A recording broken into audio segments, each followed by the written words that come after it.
Bonjour à vous tous et j'espère que vous allez bien. Dans cette vidéo, nous allons voir ensemble comment lancer un filtre sur une base de données via un menu déroulant. Donc j'avais déjà fait la même chose via une barre de saisie et là nous allons voir via un menu déroulant. C'est assez similaire comme vous allez le voir et je vous mets du coup en lien ci-dessous donc le tuto vers la barre de saisie classique. Alors pour cela on va se retrouver donc sur notre éditeur. Donc ici sur notre éditeur, pour réaliser ce tuto, ce que nous allons avoir besoin, ça sera du coup un menu déroulant, un bouton OK. Donc un bouton et un menu déroulant. Donc pour cela, j'active le mode développeur afin d'avoir du coup l'accès à tout ce qui va être élément de saisie. Puisqu'en fait, si vous n'avez jamais encore activé votre mode développeur, l'élément saisi ici n'apparaît pas dans votre menu ajouté au site. Donc ici, dans saisie, je vais retrouver du coup tout ce qui va être menu déroulant. Donc il me suffira du coup de le déposer sur la page et de le mettre au design qui m'intéresse. Je vais également rajouter un bouton en allant sur bouton, puis on va déposer un bouton et modifier le design. Ensuite, nous allons avoir besoin également d'un répétiteur ici. Donc pour cela, je vais sur ajouter, puis sur liste et je fais, je dépose un répétiteur. Je peux en prendre des vierges ou des préfabriqués que je connecterai du coup à ma base de données. J'ai également moi ajouté un deuxième bouton qui est un bouton en savoir plus afin de charger, en voir plus, excusez-moi, afin de charger des éléments, d'autres éléments. C'est-à-dire que ma base de données par défaut va être verrouillée à 12 éléments et je vais pouvoir du coup, grâce à ce bouton, charger 12 éléments supplémentaires. J'ai également rajouté un élément texte ici. Donc pour celui-ci, vous devez bien le connaître. Vous allez dans texte et puis on dépose un élément texte. Et cet élément texte-là, j'ai fait en sorte de le masquer. Donc pour cela, via votre console ici, nous avons la possibilité de sélectionner l'élément qui nous intéresse sur notre page, puis de dire si on souhaite qu'il soit masqué ou pas pour l'utilisateur. Maintenant que nous avons tous ces éléments-là sur notre page, on va vérifier ensemble que tous les éléments ont vous avez les mêmes noms d'éléments afin que votre code fonctionne actuellement. Une fois que vous aurez compris le fonctionnement du code, vous n'aurez plus besoin de les nommer comme je les nomme, vous pourrez les nommer comme bon vous semble. Donc, pour voir tout ça, on va donc sélectionner le menu déroulant. Moi, dans mon cas, il s'appellera du coup Dropdown 1. Mon bouton OK va s'appeler BTN Search. Nous allons avoir donc mon répétiteur qui s'appellera répétiteur, tout court. Et le bouton voir plus n'a pas vraiment d'intérêt, mais lui sera bouton 3. En soi, lui, nous ne l'appelons pas dans le code. Donc il n'y a pas vraiment besoin de le modifier son nom. Et mon texte ici, qui est donc le texte masqué, je l'ai nommé donc texte erreur. Donc vous avez juste à sélectionner ici et le modifier comme vous le souhaitez. Et ensuite, vous cliquez à côté, ça le valide. Voilà. Donc une fois que ces éléments-là sont mis en place, on va avoir également besoin d'une base de données. Donc moi j'ai créé une base de données pour ce tuto. Si vous ne savez pas créer une base de données, je vous mets également en lien en dessous de la vidéo un tuto qui vous permet de créer une base de données et de tout comprendre sur les bases de données. Donc personnellement j'ai créé une base de données que j'ai nommée liste prénom. Dans cette base de données, on va retrouver du coup des prénoms d'enfants, une signification et une photo d'illustration. Hop. Donc, je vais importer ma base de données sur cette page afin de lier à mon répétiteur. Pour cela, je vais sur Ajouter, puis dans Gestionnaire de contenu et je clique sur Ensemble. Cela va me créer un petit icône sur ma page, comme ceci. Et ici, je vais aller dans les paramètres. Je vais le mettre par là pour être sûr que vous le voyez bien. Je vais aller dans les paramètres, puis je vais aller sélectionner la collection que je souhaite connecter sur cette page. Donc moi, dans mon cas, c'est liste prénom. Je le laisse ensuite en lecture seule. Je lui dis que je souhaite afficher par défaut 12 éléments sur ma page. Vous pouvez en afficher un peu plus, sachant qu'au bout d'un moment, Wix vous dira qu'attention, ça commence à faire beaucoup. On peut également faire en sorte, pour gagner un petit peu de vitesse au chargement de la page, de faire en sorte que cette base de données ne puisse se charger qu'une fois la page complètement chargée. Donc pour cela, vous auriez juste à cliquer ici. Nous pouvons également faire un tri épars, donc on va ajouter un tri. Et dans ce tri, on va lui dire que par exemple, on souhaite que name, donc le prénom, soit de A à Z. Du coup, mon tri par défaut de mon répétiteur sera de A à Z. Ensuite, je vais sélectionner mon répétiteur et je vais cliquer sur le petit serpentin. Une fois sur le petit serpentin, du coup, ça me donne un élément paramètre comme celui-ci, où je peux aller sélectionner ma base de données. Dans mon cas, j'en ai qu'une seule, donc là, je connecte mon répétiteur à cette même base de données. Une fois connecté, je vais avoir du coup tous les éléments qui vont se mettre en place. Moi, par défaut, les éléments texte que j'ai mis dans mon répétiteur, je les ai nommés d'une manière assez spécifique, puisque je mets data.name, data.signification. Ça, c'est dans le but où, et également, je mets une photo, en fait, qui n'a rien à voir, une photo d'illustration. C'est dans le fait que des fois, en fait, votre base de données va se déconnecter. Donc, il faudra simplement la reconnecter. Ça arrive très rarement, mais ça peut arriver. Et plutôt que l'utilisateur se retrouve avec les textes par défaut, qui pourraient être des textes avec un prénom, etc., mais qui seraient exactement les mêmes, et bien, en fait, là, en un coup d'œil, même pour vous, vous voyez directement que vos éléments sont bien déconnectés. Et donc, vous pouvez les reconnecter. Alors, pour connecter mes éléments, du coup, je sélectionne mon répétiteur. Et ici, du coup, je vais avoir des éléments en texte qui vont apparaître. Donc, tous mes éléments, normalement, se surlignent.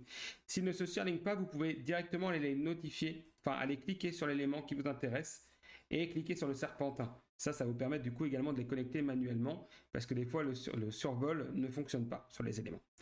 Donc là, je vois text name et lui, je veux du coup le connecter à name. Je reviens en arrière, je veux mon deuxième texte qui est la signification du prénom. Donc là, je veux la connecter à signification. Et ensuite, j'ai l'image. Donc là, je connecte du coup l'image et je vais lui dire que je souhaite que la source de l'image soit connectée à image. Puis que mon texte alt à la rigueur soit connecté à name, etc. Vous pouvez également rajouter un lien si vous voulez sur les photos, ce qui vous permettrait d'envoyer vers une page spécifique ou autre. Une fois que cela est fait, vous devriez tomber sur quelque chose qui ressemble à ce que j'ai actuellement. Maintenant, pour le filtre, pour mettre en place le filtre, on va avoir deux solutions, car nous utilisons un menu déroulant et cela en fait va permettre d'ajouter un filtre directement proposé par Wix et sinon on peut également le faire via du code. Les deux fonctionnent, je vais simplement vous montrer donc les deux solutions. La première solution, ça va être du coup avec du code. Donc pour cela, je vais ouvrir ma console de code ici. Dans ma console de code, je vais récupérer un élément. Donc on va partir du principe qu'on souhaite que le filtre se lance directement depuis dès que l'on clique sur OK dans un premier temps. On verra après quand l'utilisateur sélectionne un élément dans le menu déroulant que ça lance également le filtre. Vous verrez, c'est assez simple. Les deux choses sont similaires. Donc ici, dans ma console ici, je vais récupérer l'action. Donc je sélectionne le bouton OK, mon bouton de recherche, hop, ici. Et ensuite, dans ma fenêtre ici, si elle ne s'affiche pas, vous cliquez ici là, sur le petit carré avec une flèche qui vous permet d'ouvrir cette boîte de contrôle. Une fois qu'elle est ouverte, on va aller chercher l'action onClick ici et je fais entrer. Cela va me générer du coup des lignes de code qui vont récupérer donc l'action de cliquer sur le bouton de mon utilisateur. Voilà. Dans ma ligne 1, je vais aller récupérer du coup l'API, donc faire un appel API avec du coup Wixdata.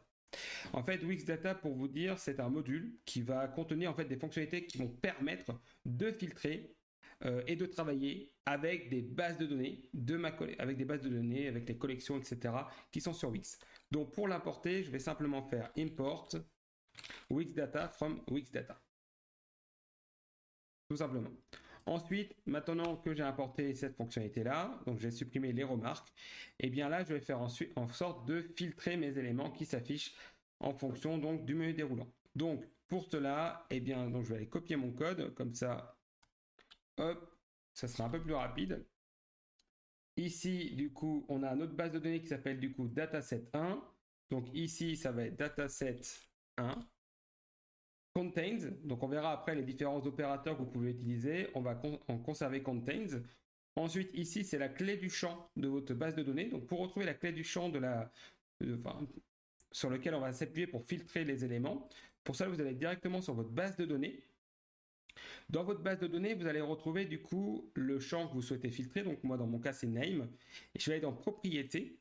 Et ici, je vais retrouver du coup la clé du champ qui est ici. Donc elle, je la copie, CTRL-C. Et je referme ma base de données. Je l'ajoute du coup ici en disant que c'est tel champ que je souhaite filtrer. Ensuite, je souhaite que la valeur qui soit filtrée dans name soit une valeur de mon menu déroulant ici. Donc pour cela, ici, je mets dropdown 1. Donc le nom de mon menu déroulant. Ensuite, je vais lui dire que je souhaite qu'il y ait un résultat qui sorte. Donc le résultat, en fait, on va créer une fonction qui va nous permettre de récupérer le nombre de résultats après une fois le filtre effectué sur ma base de données, afin de dire s'il y a un résultat ou 0. Dans le cas où il y a 0, on sortira du coup le pas de résultat, et dans le cas où il y a plus d'éléments que 0, on enlèvera le pas de résultat. Pour cela, c'est assez simple, on va donc créer une fonction qui s'appelle result, dans laquelle je crée une variable qui s'appelle total. Total va correspondre au nombre d'éléments qu'il y a dans ma base de données, donc dataset 1. Tac. Et pour savoir le nombre d'éléments après le filtre qu'il y a dans ma base de données, on utilise getTotalCount. Là, je lui dis que si total est égal à 0, à ce moment-là, j'affiche mon texte erreur, et que si total est différent de 0, à ce moment-là, je masque mon texte erreur. Voilà. Donc, une fois que nous avons fait ça, nous allons publier, et nous allons aller voir ce que cela donne. Une fois publié, donc je me rends sur le site. Ici, on a oublié un petit élément que je vais me rendre compte tout de suite, c'est-à-dire que ici nous avons les éléments directement de la part de Wix qui sont enregistrés dans un menu déroulant classique par défaut. Ce qui va être intéressant, c'est que je vais pouvoir tester du coup si quand il n'y a pas d'élément, c'est bien mon élément texte qui va s'afficher. Je vais donc sélectionner Chocolate et faire OK. Donc là, on voit bien que le filtre fonctionne puisqu'il y a écrit pas de résultat. Effectivement, j'ai aucun enfant qui s'appelle Chocolate. Je vais donc retourner sur mon éditeur. Hop. Et ici, nous allons pouvoir gérer les éléments qui se trouvent dans notre menu déroulant. Vous avez plusieurs façons de se faire et je vous conseille de bien activer le mode développeur. Voilà pourquoi, puisque là, dans la gestion des choix, si le mode développeur est activé, nous voyons d'une part le label qui est affiché donc pour l'utilisateur, qui sera Vanilla, et la valeur. Nous pouvons avoir la distinction entre les deux, c'est-à-dire que je peux changer uniquement le libellé, et la valeur restera Vanilla. La valeur, en fait, ça va être l'élément qui va être vu par mon code. Voilà, quand je vais lui demander de récupérer la valeur de mon menu déroulant, il peut y avoir écrit FFF. Pour mon code, il y aura écrit Vanilla. Donc lui, il lancera un filtre Vanilla, ce qui est assez intéressant dans certains cas. Nous avons également, quand le mode développeur est activé, nous pouvons ajouter choix multiples. Et ici, en fait, on va arriver directement dans un élément où on va pouvoir ajouter nos choix au fur et à mesure. A contrario, et je vais juste vous le montrer pour la vidéo, si je désactive donc mon mode développeur et que je retourne sur mon menu déroulant pour aller gérer les choix, ici je n'ai plus que la valeur affichée dans le menu déroulant. Et il faut savoir que si j'ajoute un élément ou que je modifie son libellé, la valeur de l'élément et son libellé changent automatiquement. C'est-à-dire que là, si je fais ajouter choix, item 1 aura obligatoirement une valeur item 1.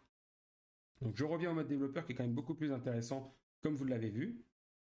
Tac. Donc là sur mon mode développeur, je peux aller ajouter plusieurs choix. Ce qui va être intéressant dans notre choix ici, c'est que si je mets par exemple blabla 1 et blabla 2, en sautant une ligne, que je fais configurer, il va me configurer automatiquement blabla 1 et blabla 2. Donc ça m'évite d'avoir à toujours mettre libellé et valeur. Ce qui est intéressant aussi, c'est que je peux faire blabla 1 est égal à valeur 1, donc blabla 1, virgule, valeur 1, et blabla 2, virgule, valeur 2. Cela va permettre d'avoir, comme vous allez le voir, donc si je fais configurer, cela me permet d'avoir une valeur perçue par l'utilisateur de blabla 1 avec une valeur de l'élément qui s'appelle valeur 1. Donc mon code, lui, lira valeur 1, tandis que l'utilisateur verra blabla 1. Ce qui va être aussi intéressant, c'est que là, moi, ce qui va m'intéresser, c'est d'aller récupérer donc la liste des prénoms. Donc je peux aller dans ma base de données, récupérer ici, donc sélectionner l'ensemble de mes prénoms. Tac. Je fais un CTRL-C et je retourne sur mon éditeur, je vais dans ajouter choix multiples et je fais un CTRL-V. Là, en fait, il va m'ajouter directement la liste de tous mes prénoms. Je fais ensuite configurer et ici, j'ai bien la liste de tous les prénoms des enfants. Donc là, je peux faire publier et on va voir du coup si cela fonctionne. Donc, je réactualise ma page.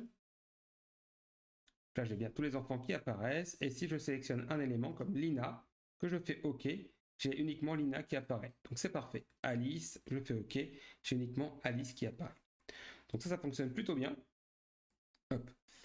On n'a pas vu, mais on peut du coup également connecter En savoir plus avec notre base de données afin qu'il puisse afficher 12 éléments suivants, etc. Donc pour cela, je le sélectionne et je vais sur le petit serpentin, puis je vais sur l'action de cliquer va sur En voir plus, tout simplement. Donc l'action, s'il y a d'autres éléments derrière, eh bien il affichera les 12 éléments suivants ou moins de 12 éléments suivants suivant le nombre d'éléments qu'il reste dans la base de données. Et s'il n'y a plus rien à afficher supplémentaire, le bouton se désactivera. Donc voilà pour ça. Si on ne souhaiterait pas que ça soit sur le clic, mais directement lorsque mon menu déroulant change, eh bien il suffit pour cela d'aller sur le bouton Search et d'enlever du coup l'action OnClick, d'aller sur notre bouton, notre menu déroulant Dropdown 1 et de lui donner, alors vous ne voyez peut-être pas là, mais de lui donner l'action OnChange. Donc si je lui fais Unchange, je récupère ensuite cette ligne là qui vient d'être créée. Donc je fais CTRL X. Le reste, je peux supprimer. Cette ligne que je viens de récupérer, je la mets à la place de la ligne ici numéro 7. Je fais un CTRL V. Et donc là, l'action va se lancer directement lorsque je change d'élément dans mon Dropdown 1. Donc là, si vous voulez, l'élément ici n'a plus d'intérêt, donc je peux directement le supprimer. Donc là, je peux supprimer le bouton, faire supprimer.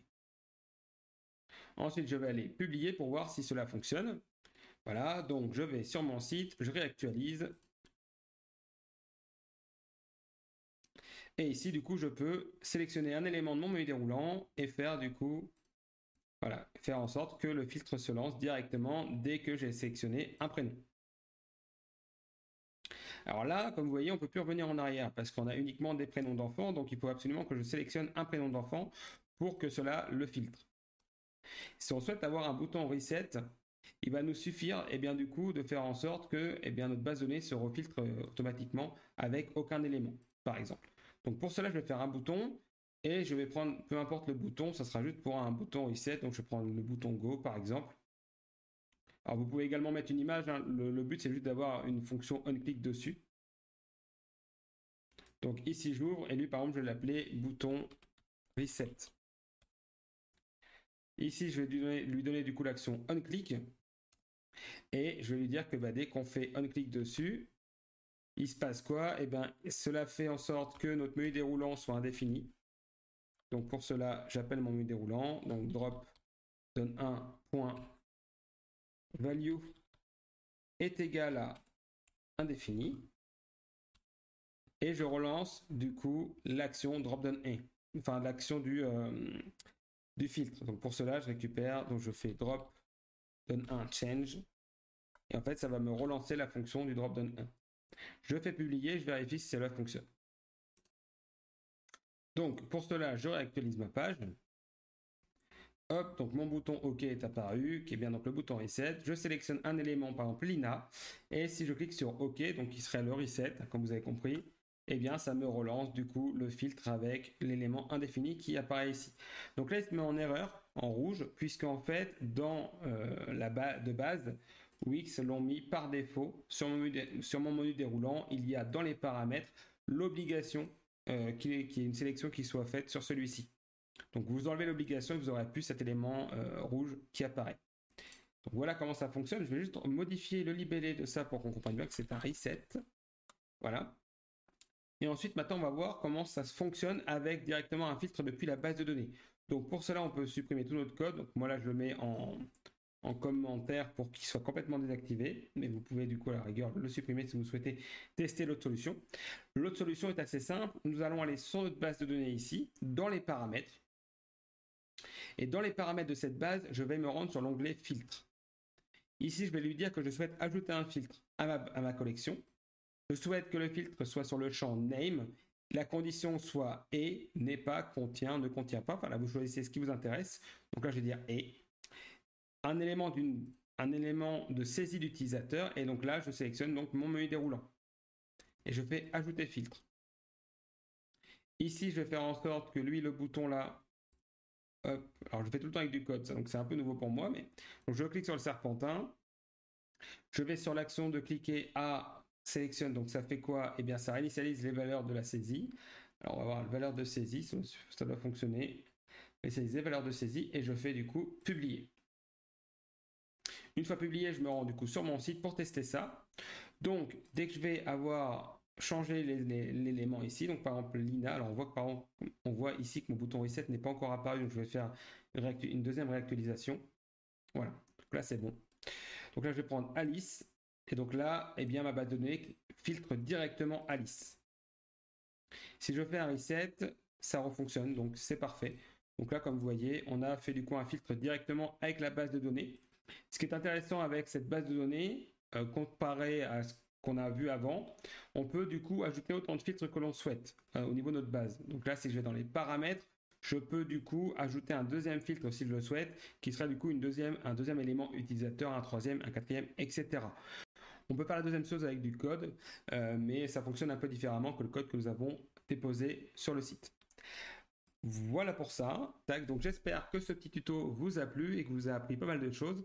Je vous laisse liker, commenter, partager, vous abonner si cela vous a plu, que vous souhaitez donc de nouveaux tutos. Et je vous dis à très vite.